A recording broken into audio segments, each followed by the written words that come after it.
Now, I'd like to begin this session by asking you a very important question. How many of you have relied on technology to get through the pandemic? I'm sure the answer is one of too many. Whether it is getting by, if you're an essential worker working in the media industry like me, getting food delivered at your doorstep, no matter what the circumstances, no matter what you wanted, technology has been a boon in the lockdown. And here's what I believe. Technology is a privilege and also a curse. And if you use it correctly and ethically, it's definitely something that empowers you, which is what brings me to this wonderful session at the ABLF series. My name is Priyanka Sharma. I'm a news anchor with WION World is One, which is the only truly global news channel coming in from India. And it gives me great pleasure to introduce my guest today. My guest here is Tomaso Rodriguez, who happens to be the CEO of Talabat, which is one of the most important food tech delivery platforms that we have in the UAE. And if you're one of those who's been stuck in lockdown, battling through the monotony of lockdown, then you heard of the platform, which is why it's so important to talk to Tomaso about what he's done to expand his business, especially given the opportunity of the pandemic. Tomaso, my first question to you, what has been your biggest learning in the pandemic? How do we proceed towards making digital economies and expanding on the opportunity given to us by the pandemic? Hi, Priyanka. It's very, very amazing to be here. And thank you very much for having me. And thanks to the ABLF team. I think this is an amazing opportunity. So to answer your question, I think, really the pandemic shaped our business in a big way and changed completely how our industry forecast, for example, supply or scheduling of labor or configuring our kitchens and then how to meet our demand, because just really demand increased a lot. And I think COVID really pushed a lot of companies towards the technology tipping point and transform their business, right? So when it comes to Talabat, what's really happened during the pandemic, right? The first priority has been for us to focus on the customers, and with lockdowns and all the initial panic reaction, we were responsible to making sure our customers could fulfill their daily needs. But the real first important part was to consider the safety, right? So we were the first one, rolling out all the protection equipment for the riders, et cetera, and making sure things were fine. But also COVID boosted a lot of innovation. And one of the things that came out was really our grocery delivery, which is a vertical we were not a lot focused into like before COVID, but during the pandemic, this really exploded and led us into what we call quick commerce and the opening of our own Talabat Marts. Right. Now, the idea of a digital economy has been something that is so far-fetched till the pandemic hit us, when we had no option but to rely on technology to meet our most basic needs. And I think Talabat did just that, delivering food and groceries at the doorstep, no matter what the circumstances. So tell us, what has helped in accelerating the road towards digital economies? I think, the pandemic itself boosted this, and according to some numbers that were published by PwC, 53% of Middle Eastern respondents said that they increased their usage of mobile shopping during the pandemic, and 92% maintained their similar level of shopping or more. But what's more interesting is that 68% of UAE customers said that COVID led them to place their first online order for groceries, right? And 70% placed their first online order on pharmacies, right? So it's really pushed everyone to find and to discover the convenience of online ordering. And then after, restrictions have been eased and things have been returned a bit back to normal, people found that to be a very convenient way to order anyways, and so they kept doing it even after. So we didn't see any decrease after the ease of lockdowns, but actually we've been seeing like just growth over the last year and a half. Right. Now, you just told me something that is so insightful. You said that you had a lot of customers who had never ordered groceries online, doing so in the pandemic. So the pandemic, in a sense, offered a huge opportunity to tap into a sector that was previously completely ignored. How did you meet the challenges of huge demand at the peak of the pandemic? And also, my other question to you is, how do you differentiate yourself from the other competition in the field? Yeah, sure. That's absolutely right. We had to think completely to change the scale at which we do things. But one thing is for sure, like Talabat is first of all a tech company. Like we're a product-driven company, so we don't like to just scale and increase the number of people that focus on a problem, but more think about how can we solve our problems in a smart way, right? And for example, in our Talabat Mart, we put in place very sophisticated systems to have real-time inventory management, right? So we know exactly at every single point what do we have in each store, so we don't sell products to the customers that we don't have in the stores, right? This reduces the number of contacts, like of customers that complain because they don't find the product, etc. So we have zero missing items in all our orders, right? So this is a smart way, for example, just a small example to show how we try and very hard to prevent problems rather than having to fix them like with a lot of work afterwards, right? So we're an innovation and tech driven company, and other challenges have been really scaling our riders fleets, right? So how to create better shifts and incentives for the riders to make sure we have enough, etc. But really technology and innovation is at the core of everything we do to scale, and I think we've been proven right. Like most of our deliveries, like the vast majority of our deliveries today are below 30 minutes, and like our Talabat Mart in UAE delivers on average in slightly above 20 minutes. So you can get your groceries delivered in 24/7 in slightly above 20 minutes, which is pretty amazing if you consider the volume of demand we're getting now. Right, Tomaso, now given your experience in the food technology industry, my next question becomes ever so important, which is that, the pandemic has given us all an opportunity to tap into a market that was possibly previously ignored.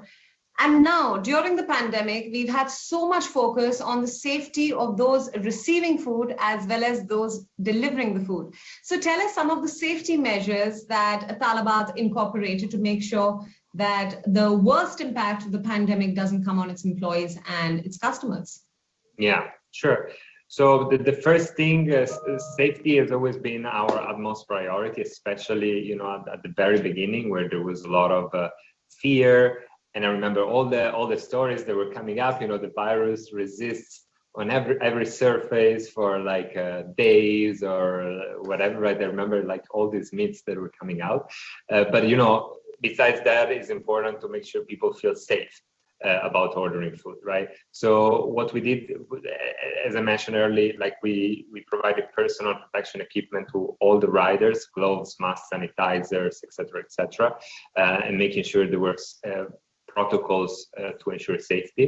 But also our riders are provided with 24/7 Talabat helpline to report, potential contacts with customers, etc., if there's any risk.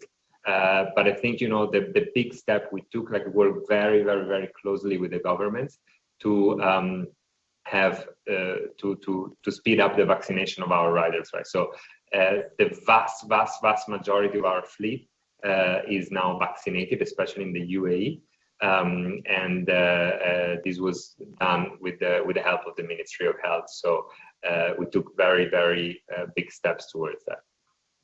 Right, Tomaso, since we have you here, it's very important to open up the discussion, and we have people logging in from across the world, which is why I want to take the next question from the audience. And we have Shane McGinley from the Arab News, who has a very important question and very, I would feel, updated and important in the current scheme of things. He wants to know, how much growth did you see in Saudi Arabia in specific, and how much does it represent when you think of your larger business?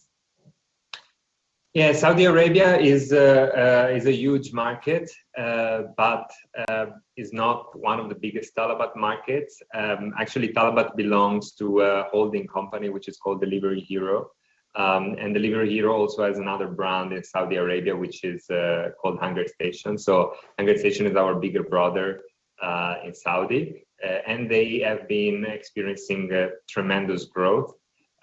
As well. Saudi had its own challenges with lockdowns, ins and outs, and like also when delivery was not allowed. So I think there's been ups and downs, but Saudi is definitely a very, very fast growing market. Right, let's talk about the global stage now, Tomaso. You mentioned that during the pandemic, you saw people who've never offered or ordered groceries on an app or doing so during the pandemic because of a need. So you essentially tapped into a need that you discovered during the pandemic. So what has been the perception and the reality of the grocery space when you talk about ordering online, especially during the pandemic? Yeah, so I think during the pandemic, we launched our new product for last year that is called Talabat Mart.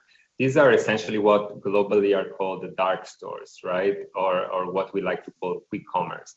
So we believe that in the future, in the very, very close future, as Amazon and Noon revolutionized like the way we do commerce, we don't go anymore. So we still go to the malls, but that's not the only alternative we have. Like we can order online and get it delivered the next day or in 2-3 days. What we believe the future, the evolution of e-commerce will be is quick commerce. So customers will be able to order anything and get it delivered in 30 minutes at their doorstep, right? And the first step we took into the quick commerce direction is Talabat Mart. So we opened 80 stores across the region in the 9 countries we operate in that deliver groceries 24/7 in 20 minutes and with a very, very vast selection of products. So we have almost a selection that a hypermarket has, but delivered in 20 minutes. So this has been has been going amazing. Like customers really love it. We measure what we call the NPS, so how likely customers will suggest this product to a friend, and the NPS levels we have on this product are really, really, really high. This has grown to be, a big chunk of our business already, even if it's just 1-year-old business, and Talabat is a 17-year-old company. And one fun fact that we had during COVID is that do you know what's the most ordered product for breakfast that we had on Talabat Mart? I really want to know this question because I have been one of those people who has ordered a lot of breakfast. Okay. So on Talabat Mart, so for groceries, we saw at breakfast a lot of people were ordering bananas and Red Bull. And we never understood why. I wonder what they were cooking. We never understood why, but it feels like it's kind of the breakfast of the champions or something. But this trend completely disappeared after the first few months of the pandemic. So we don't know really what happened, but that was a fun trend we saw in the numbers. That actually brings me to my next question. The pandemic saw all of us, including me, doing a lot of guilty lockdown cooking. Some of those fads lasted, some of them didn't, because let's be frank, we don't want to spend too much time in the kitchen. And that's where services like yours come into question. But the online delivery sector is booming, especially because of the pandemic. So how does Talabat set itself apart? So I think we are the biggest food delivery company in the region. We operate in 9 markets, and we have the majority of the market share in all the markets we operate in. Why am I saying this? Because with this comes scale, comes number of restaurants that we have on the platform, comes number of riders that we have on the platform, and this ensures us to always provide the widest selection, the best offers, and the the fastest fleet, right? Because like with scale, all these things come. Plus, really leading on the innovation front, and Talabat Mart is just the last of our new innovations, and more to come. So I think these make us the best, at least in my opinion, player when it comes to food delivery. Right, absolutely. So I think now, Tomaso, it's time to open up this discussion. We've spoken about the innovation in the food tech space, given your expertise and background. And I think we have a very eager student here who would love to ask you a question and get your views on a subject. So we have Sasha D. Cruz from the Australian University of Sharjah, who has a question for you. Sasha, please go ahead and ask your question. Sasha D. Cruz, and I'm an undergraduate student studying at the American University of Sharjah. I'm honored and excited to be a part of this conference and to also ask my question to Mr. Rodriguez. Mr. Rodriguez, firstly, thank you for taking time out of your busy schedule and being here with us today. My question to you is, what was one business challenge that you dealt with or a decision that you took that made a huge impact on the growth of your company? Oh, Sasha is hitting it right on the iron. No, thank you, Sasha, for the question. I think maybe may sound a bit trite, but for how much I'd like to say, the CEO takes a decision, big things happen in a company, and you grow a lot. At the end of the day, CEOs never really take decision on their own, so it's always coming from a collective effort of the whole organization.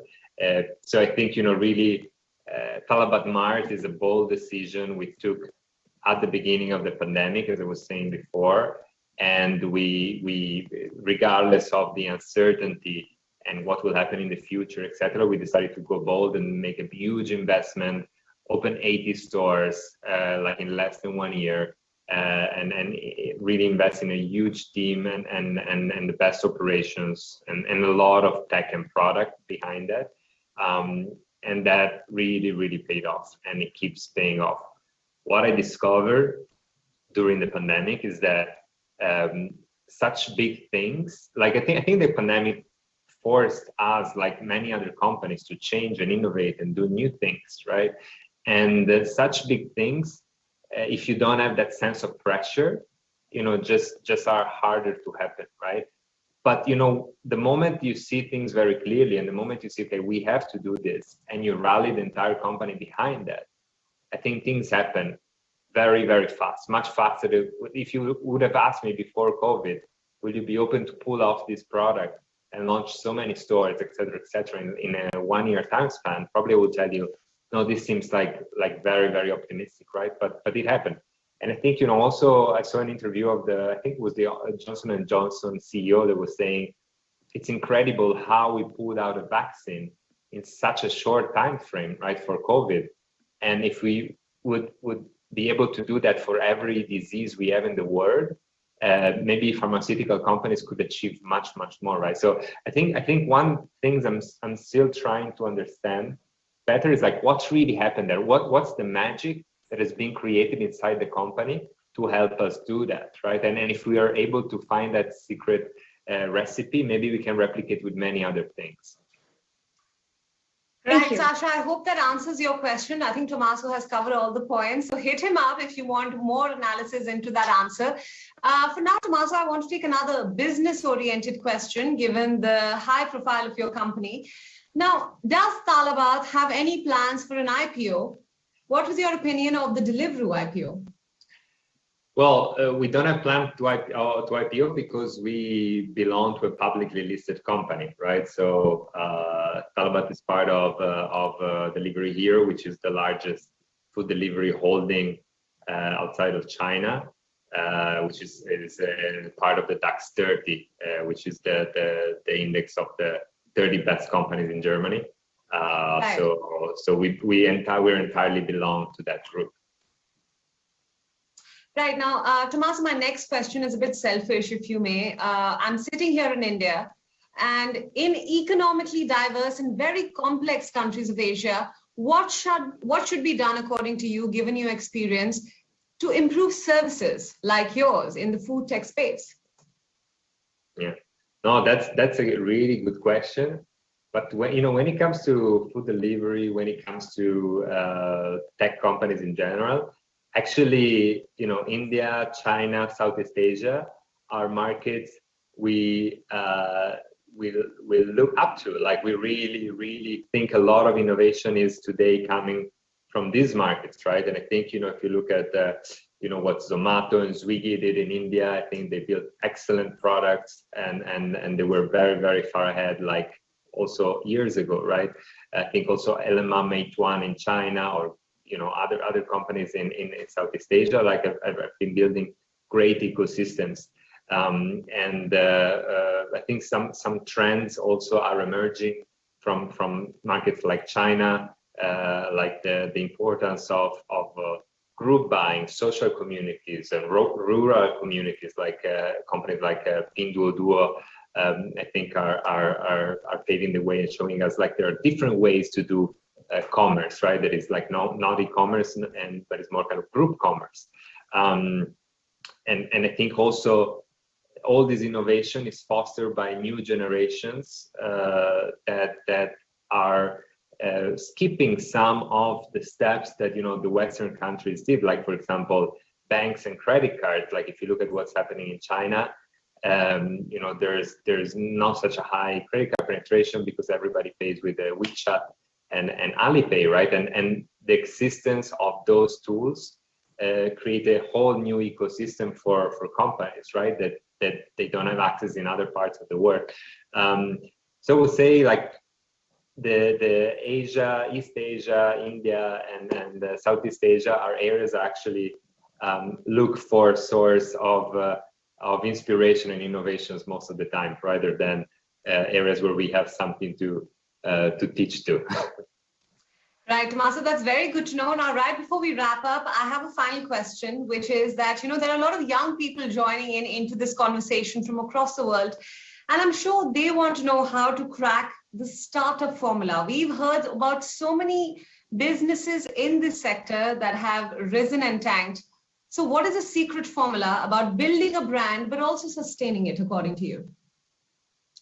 Well, that's a very, very hard question to answer, but in my view, it's a lot about the mindset, right? And it's a lot about in venture capital, people say that there's great ideas and weak teams, or mediocre ideas and great teams, and like usually the second